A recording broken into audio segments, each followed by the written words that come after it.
Kak Lidat. Halo Kak Risol, selamat pagi. Lagi di kantor ya? Selamat pagi, Assalamualaikum. Gimana kabarnya, Om? Salam. Alhamdulillah sehat. Oke. Perkenalkan Ceritanya nama menarik. dan di mana. Namanya siapa dan di mana? Kenalin nama teman-teman di bawah. Oke, baik. Palu guys yang di bawah, aku Risol gitu, tapi aku biasa dipanggil Erva. Aku stay-nya di Kalimantan Barat.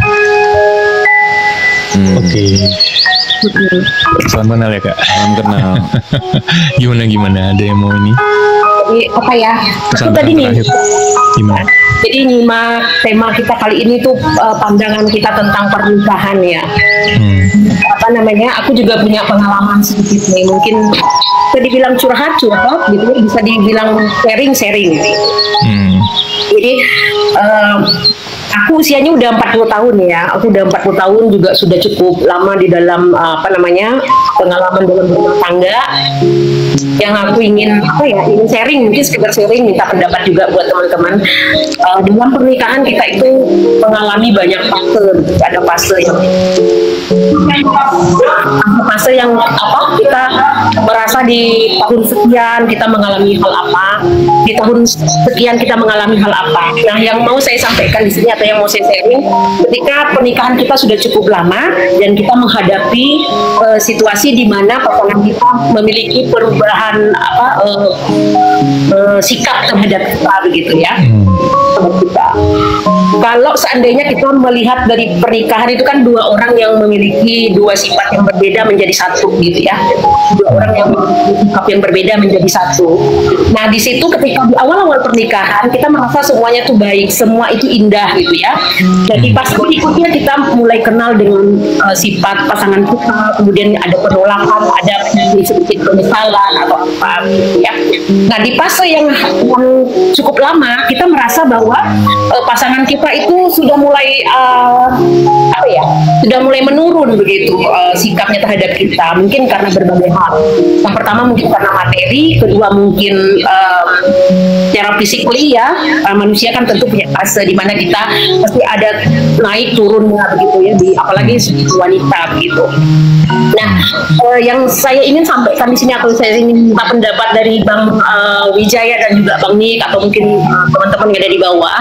Ketika kita menghadapi situasi di mana pasangan dia masih ada rasa cinta terhadap kita, tetapi di satu sisi mungkin karena materi dan sebagainya, terkadang apa yang kita lakukan tidak dihargai, apa yang kita buat itu tidak dihargai gitu ya. Dan di satu kondisi kalau kita terjadi percekcokan atau perselisihan pendapat begitu, nah itu masih bisa mengontrol. Nah, suatu ketika aku menghadapi satu kondisi di mana pasangan itu mengeluarkan kata-kata yang sangat menyakiti begitu ya, sangat menyakiti. Nah, tetapi setelah dikonfirmasi, kita bicarakan lagi, katanya nggak bermaksud untuk menyakiti begitu. Tetapi bagi saya pribadi, hal itu sangat sangat merendahkan bagi saya, sehingga saya kehilangan rasa terhadap pasangan gitu. Maksudnya bukan hambar, tapi rasa respect kita terhadap dia begitu. Kasih Yodin. Ya, yang membuat saya semakin lama itu saya semakin merasa bahwa pasangan saya ini nggak menganggap saya usaha yang saya lakukan untuk mempertahankan rumah tangga itu sangat tidak berarti begitu. Dan ketika kita sudah menghadapi titik di mana kita sudah bermusyawarah, kita sudah mencari pendapat, tapi tidak ada yang mau mengalah, tidak menemukan solusi, dan rasanya saya sudah tidak mampu begitu, tetapi masih memikirkan anak-anak, ya. Dan pasangan kita juga nggak mau melepaskan kita begitu. Menurut Bang Wijaya dan Bang Hik dan juga teman-teman, apa yang harus kita lakukan? Apa yang harus menyikapi hal ini? Masih ada rasa cinta, ada rasa sayang, cuman begitu sudah sangat menurun dan kita masih memikirkan anak-anak gitu. Kalau menurun naik turunnya perasaan dalam rumah tangga itu wajar. Bolak-balik kan kita udah ngobrol masalah ini. Naik turunnya rasa sayang, rasa cinta, perasaan kita dalam rumah tangga itu wajar, gitu loh. Hal itu gini Kak. Jadi bisa bertanya sama diri sendiri. Sebenarnya jangan ke orang lain mulu ya. Dalam arti jangan orang lain, kita tuh jangan menilai orang lain tuh termasuk suami kita, termasuk pasangan kita. Coba kita kadang-kadang menilai diri kita sendiri. Kita tuh udah layak belum sih, gitu loh. Satu. Kedua, mungkin kita bisa konsultasi sama orang-orang sekitar lingkungan. Nanya orang tua, sikap tuh bagaimana? Kalian melihatnya tuh bagaimana? Karena itu bisa jadi masukan buat kita. Kita kadang-kadang kita udah merasa benar, tapi belum tentu bagi orang lain. Ya kan, walaupun kita udah merasa kita effort lebih, kita udah maksimal, tapi belum tentu loh, gitu loh. Karena rumah tangga ini, apalagi rumah tangga ya, dua orang, dua kepala, dan dengan segala isinya, itu yang harus disatukan. Jadi harus disamakan persepsinya, gitu loh. Mungkin ya, kalau menurutku ya, kalian kurang komunikasi. Menurutku, dari ceritamu ya, itu menurutku kalian kurang komunikasi. Kenapa kurang komunikasi ya? Pada akhirnya itu tadi. Jadi sebenarnya aku tuh nggak seperti ini loh maksudku, gitu. Dia kan sempat ngomong seperti itu. Tapi kakak kan menangkapnya lain. Karena apa? Mungkin udah tersulut dengan kebiasaan-kebiasaannya dia yang mungkin kakak nggak bisa terima, nggak suka. Udah tersulut sama itu tuh, udah dibentengin sama itu. Jadi ketika dia ngomong dikit aja, di telinganya kerasnya nggak enak. Mungkin bisa jadi juga suami juga seperti itu Kak, suamimu. Kamu ngomong dikit aja bagi dia udah nggak enak juga nih, gitu. Ini bisa jadi ya, karena ini kan yang cerita di sini kamu, jadi aku lebih ke kamunya, gitu. Kalau suamimu kan nggak denger dan nggak apa gitu, aku nggak bisa ngasih masukan apa gitu. Ke diri kita sendiri aja dulu, gitu. Kalau solusi dari aku ya seperti itu, bangun komunikasi. Kalau kata sini kita bulan madu kedua lah atau gimana itu kamu yang lebih tahu. Iya, jadi dibikin seolah-olah kalian tuh pengantin baru, gitu loh. Tapi ya itu lagi balik ke diri sendiri. Kadang-kadang ego kita main. Gue nggak mau, gue gengsi. Gue nggak mau bangun komunikasi lagi duluan karena dia udah menyakiti gue gini. Itu gue kembalikan ke kalian sendiri. Jadi mau ngelakuin atau enggak, itu gue kembalikan karena gue nggak bisa maksa, gitu. Waalaikumsalam. Waalaikumsalam buat teman-teman semua. Jangan lupa mungkin Nick punya saran lain, pendapat lain. Posting ulang ya teman-teman. Karena ceritamu itu begitu Kak, makanya aku menanggapinya seperti itu. Kalau aku tahu kamu agak sedikit nggak loss ini ya, nggak keluar semua ya, gitu. Karena mungkin ada beberapa yang kamu tahan gitu. Iya. Ya sebenarnya sih Karita nanti ya, abis ini ya Karita ya. Apa namanya Bang Wijaya, apa yang kamu sampaikan, apa yang kamu tebak itu tentang komunikasi memang sedikit kurang bagus lah ya menurut saya. Kebetulan suami saya itu tipe orang yang susah untuk mengeluarkan kata-kata atau orang yang terdiam gitu ya. Dan selama ini saya juga sudah berusaha untuk terus berkomunikasi dengan beliaunya, tapi mungkin karena sikapnya dan orangnya susah untuk mengungkapkan perasaan begitu. Orangnya susah untuk mengungkapkan perasaan. Hanya menurut dia seperti ini gitu. Tapi setelah kita sampaikan, bukan seperti itu gitu. Tapi tidak apa-apa, saya terima tadi masukan dari Bang Wijaya.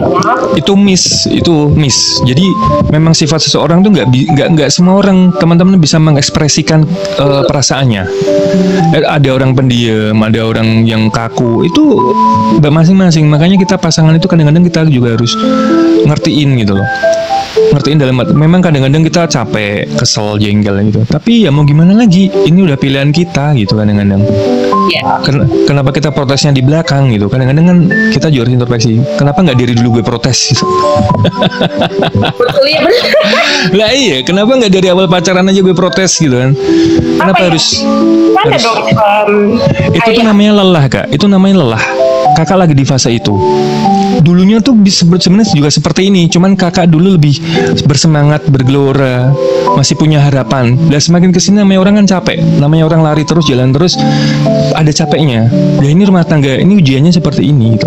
Kalau menurutku bangun komunikasi, itu aja sih. Mungkin dari Nick beda.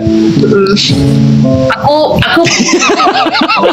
Dari aku agak nyeleneh ya, jangan. Iya. Kalau aku seputar goyangannya deh. Goyangannya kurang mantep, jadi kalau masalah itu ya, kalau masalah kita kan udah 18 tahun ke atas semua ya. Jadi kalau masalah itu nggak ada masalah di antara kami. Oke. Ya, masalah komunikasi aja kalau menurut kalau aku. Jadi, iya, paling dari yang lain tuh kayak gini loh. Kadang ada beberapa suami atau istri tuh yang kayak seneng dipuji gitu kan. Terus seneng minta dihargain terus. Walaupun ini seorang istri, lu setidaknya lu hargain gue dong, masakan gue dong. Ya gimana mau dihargain kalau masakannya nggak enak gitu. Karena kan mereka berpikir kayak gitu kan. Kayak itu circle juga sih kadang yang ngebentuk gitu loh. Kayak mereka tuh nyaman dengan circle yang kayak selalu dimanjain, selalu dipuji, selalu divalidasi kalau ini tuh enak, kalau ini tuh bagus, kalau ini tuh baik, kalau ini tuh jahat gitu. Jadi kadang istri digituin tuh memang iya, aku paham itu ada rasa kecewa gitu loh kalau seorang istri digituin tuh kayak Divonis ya? Iya, kayak serasa dijudge gitu loh. Masa istri sendiri nggak dipuji, terus malah cewek lain kok dipuji apa gimana gitu. Walaupun itu cewek lain yang di sinetron atau artis atau apalah gitu kan. Ya kadang memang kayak gitulah. Kembali lagi usia pernikahan bukan jaminan juga untuk menjadi pernikahan yang sempurna. Sakinah mawaddah warahmah itu tadi gitu kan. Makanya kembali lagi nggak ada yang sempurna. Jadi setiap harinya kita belajar kan gitu untuk menata. Apalagi pernikahan ini kan jenjang yang benar-benar nggak akan selesai sampai kita meninggal gitu kan. Sampai kita di surga pun juga ketemu gitu loh. Jadi makanya setiap hari belajar. Jadi istilahnya ya kita harus mencari cara gimana supaya ini kenapa, tapi jangan pakai ego gitu loh. Jangan pakai akunya ditinggiin gitu. Aku kita tuh diturunin. Jangan-jangan aku yang salah nih gitu. Jangan-jangan kok aku nuntut dia harus ngerti aku terus gitu. Coba kamu pikir dia ada kegelisahan kayak aku nggak ya, masalah yang lain gitu loh. Kadang itu butuh gitu loh. Jangan-jangan kita doang nih ngerasa gelisah, tapi dia juga gelisah sama kita sebenarnya. Cuma dia pintar menutupin aja sampai benar-benar nggak ketahuan gitu loh. Jadi makanya komunikasi gitu loh. Ternyata beneran ada gitu. Enggak. Aku tadi ada baca satu komentar ya dari Om di bawah gitu, tapi bukan seperti itu ya. Kalau aku itu tipe orangnya yang cukup satu orang cukup satu gitu ya. Aku awalnya seperti itu ya. Bukan berarti dengan adanya masalah ini kemudian kita beralih mencari pasangan lain, itu bukan solusi menurut aku. Jangan. Iya, jangan. Enggak sama sekali. Aku hanya mencari temunya aja. Gimana sih sebenarnya supaya kita bisa memperbaiki hubungan ini dengan komunikasi yang baik. Mengganti sesuatu dengan hal yang baru tuh belum tentu, teman-teman. Dipikirnya kita oke, baik gitu, belum tentu kita dapat yang lebih baik. Kita harus memulai ulang dari awal gitu. Adaptasi itu capek. Itu capek. Mendingan gue balik sama yang lama dibanding gue harus sama yang baru. Kalau gue gitu, karena gue udah ngertiin yang lama gitu loh, tinggal memperbaiki. Kalau yang baru tuh adaptasi dari nol. Ya kalau gue gitu. Oke. Makasih Kak Risols. Makasih Kak Risols ya sharingnya ya. Next time lagi ya. Thank you so much buat saran. Jangan ini ya. Pokoknya jangan buru-buru. Semua itu ada prosesnya. Jangan sampai menyesal di belakang.